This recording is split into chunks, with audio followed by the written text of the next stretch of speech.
আপনি? আচ্ছা আচ্ছা, আমি তো আপনাকে কল দিতে চাইছিলাম। হ্যাঁ হ্যাঁ, ফোন দিচ্ছিলাম। তৃষা আপু না? ওকে। কি যে আমরা ঠেলে আসলাম, এই যতটুকু রাস্তা চালাইলাম, সারাদিনে 100 কিলো চালাইলেও এত পরিশ্রম হবে না। ঠিক আছে ভাইয়া, ধন্যবাদ। Thank you. হ্যাঁ ঠিক আছে। আসসালামু আলাইকুম এভরিওয়ান, কি অবস্থা সবার? আশা করি সবাই অনেক ভালো আছেন, সুস্থ আছেন। বরাবরের মতোই আরও একটি নতুন ভিডিওতে আপনাদেরকে স্বাগতম। আজকে হচ্ছে আগস্টের 7 তারিখ, আর আজকে বৃহস্পতিবার। এখন বাজে হচ্ছে প্রায় 11:30।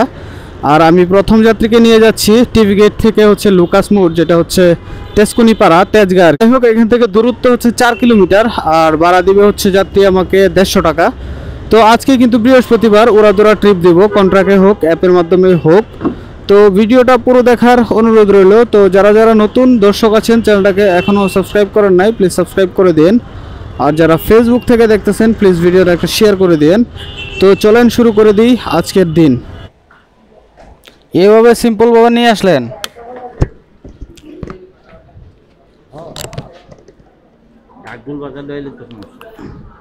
না, একটা কাঁধের ব্যাগ নিয়ে আসলেও তো ভালো হইতো। টাকা দিয়ে দিন শুরু। Thank you. হ্যাঁ ঠিক আছে। হেলমেটটা বস আমি খুলে নিচ্ছি, যেহেতু ইনজুরি আছে। ধন্যবাদ। হ্যাঁ, আসসালামু আলাইকুম। তো আগের যাত্রীকে নামানোর পর আমি হচ্ছে লুকাস মোড়েই দাঁড়াইছিলাম। এখানেই মোটামুটি 2-3 মিনিট দাঁড়ানোর পর এখন একটা যাত্রী পাইলাম। এই যাত্রী যাবে হচ্ছে পিলখানার এখানে 4-এর এ আর কি। তো দূরত্ব এখান থেকে মোটামুটি 7 কিলোমিটারের মতো। আর ওনার কাছে আমি ভাড়া চাইছিলাম হচ্ছে 200 টাকা বরাবর, কিন্তু 200 টাকা উনি কোনোভাবেই দিতে না। এখন 180 টাকায়, মানে ওনার সাথে বনিবনা হয়েছে, 180 টাকায় ওনাকে নিয়ে যাচ্ছি। ঠিক আছে ভাইয়া, ধন্যবাদ।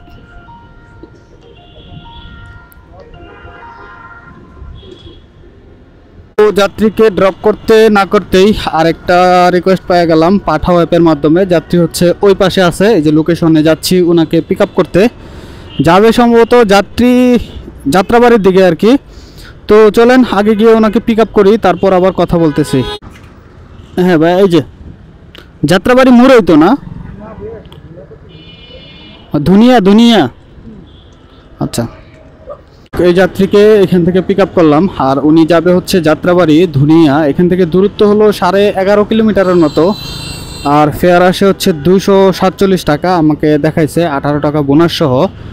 তো চলেন যাই, এই যাত্রীকে ড্রপ করি, তারপর আবার কথা বলি। হ্যাঁ, আপনার 38 টাকা আসছে, 238। ডিজিটাল পেমেন্ট করে দিচ্ছেন? আচ্ছা দিয়ে দেন, ডিজিটাল পেমেন্ট দিয়ে দিন, সমস্যা নেই। হ্যাঁ হ্যাঁ ঠিক আছে ভাইয়া, থ্যাংক ইউ।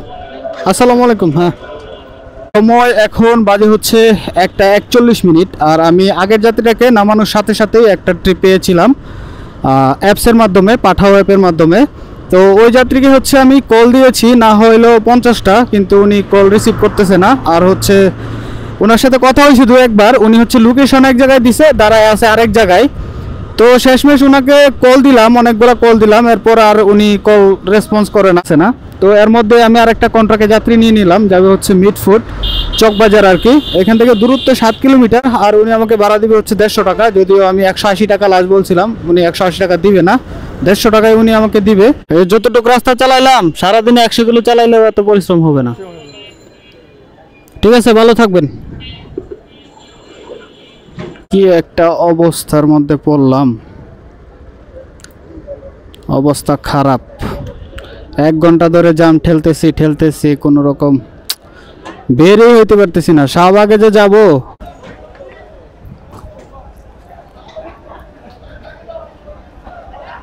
এখন সময় বাজে প্রায় 3 মিনিট কম হচ্ছে 5টা। আর আমি সর্বশেষ হচ্ছে মিটফুট হসপিটালের এখানে যাত্রী নামাইছিলাম, মোটামুটি এখন থেকে 3 ঘন্টা আগে নামাইছিলাম। তো মিটফুট ওইখানে নামানোর পর মোটামুটি 1.5 ঘন্টা জ্যাম ঠেলার পর চলে আসছিলাম হচ্ছে কারওয়ান বাজারের দিক। তো কারওয়ান বাজারও মোটামুটি আধা ঘন্টা দাঁড়াইছিলাম, কারওয়ান বাজার মোড়ে কোনো রকম যাত্রী পাই নাই। তারপর হচ্ছে পান্তাবাদ সিগন্যালে যেয়ে দাঁড়াইছিলাম, ওইখানে আধা ঘন্টা দাঁড়ানোর পর এখন একটা যাত্রী পাইলাম, যাবে হচ্ছে বাড্ডা লিং রোডে। কন্ট্রাক্টে নিচ্ছি ওনাকে, ভাড়া দিবে 130 টাকা, যদিও আমি 150 টাকা বলছিলাম। তো 150 টাকা উনি দিতে নারাজ, দিবে না, 130 টাকায় দিবে। তো এই রাস্তাগুলোতে একটু জ্যাম কম থাকে, দ্যাটস ওয়াই হচ্ছে এদিকেই ট্রিপ দেওয়ার চেষ্টা করব। আর এই ট্রিপ যদি নামাইতে পারি তাহলে মোটামুটি 800 টাকার মতো ইনকাম হয়ে যাবে আর কি। দেন 50 টাকা দিলেও হবে, আমি আপনাকে 20 টাকা দিচ্ছি। ঠিক আছে ভাইয়া, ধন্যবাদ। আসসালামু আলাইকুম।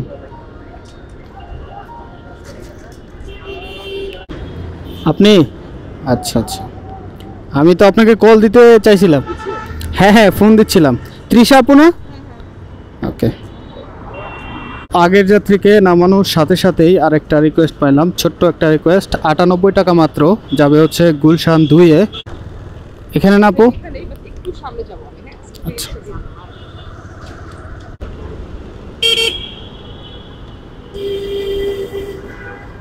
এখানে না?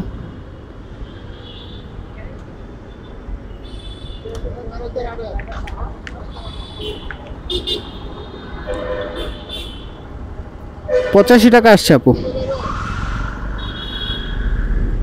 কত রাখবো আপু? কত টাকা রাখবো? আচ্ছা আচ্ছা,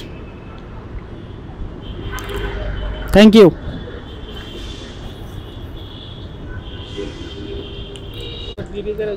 ব্রিজের মাথায় ওই পাশে তো আর যাবেন না?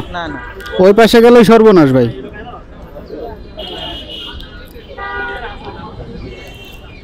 আসেন, উঠেন উঠেন। তো আগের যাত্রীটাকে নামানোর পর অনেকগুলা কল পেয়েছিলাম পাঠাও অ্যাপের মাধ্যমে, অনেকই কল পাইছি। যাত্রাবাড়ি, তারপরে সায়দাবাদ, ওইদিকে কল পাইছি অনেক, কিন্তু আমি যাই নাই কারণ আজকে হচ্ছে বৃহস্পতিবার।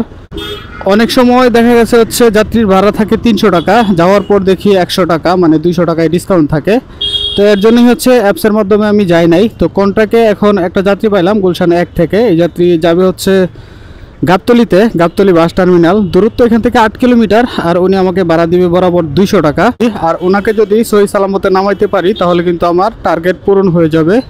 ভাই আগে হেলমেটটা দেন, পরে ভুলে যাবেন আপনি।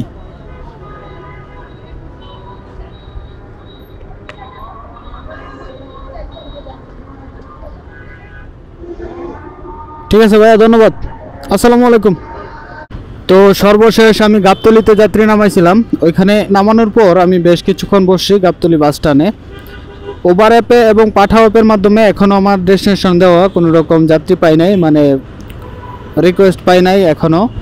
তো যাই হোক, বাধ্য হয়ে এখন বাসার দিকে রওনা দিয়ে দিলাম। যদি সামনে পাই তাহলে হয়তো বা নিব। আজকে আমি মোটামুটি রাইড শেয়ারের জন্য বাইরে ছিলাম 7.5-8 ঘন্টার মতো। আর 7.5-8 ঘন্টা রাইড শেয়ার করে আমি মোটামুটি 7টা ট্রিপ কমপ্লিট করেছি। আর 7টা ট্রিপ কমপ্লিট করে আমার 1150 টাকা ইনকাম হয়েছে, আলহামদুলিল্লাহ। তো আজকে এই 1150 টাকা থেকে যদি 150 টাকা বাদ দিয়ে দিই তেল খরচ বাবদ, তাহলে কিন্তু 1000 টাকা থাকে। আমার প্রতিদিন 1000 টাকা টার্গেট থাকে। তো এই 1000 টাকায় হচ্ছে আজকে আমার 7 থেকে 8 ঘন্টা রাইড শেয়ার করে ইনকাম, আলহামদুলিল্লাহ। তো আজকের ভিডিও এখানেই শেষ করে দেবো। আশা করছি ভিডিও আপনাদের কাছে ভালো লেগেছে। যদি ভালো লেগে থাকে তাহলে চ্যানেলটাকে সাবস্ক্রাইব করে ভিডিওটা একটা লাইক করে দিন।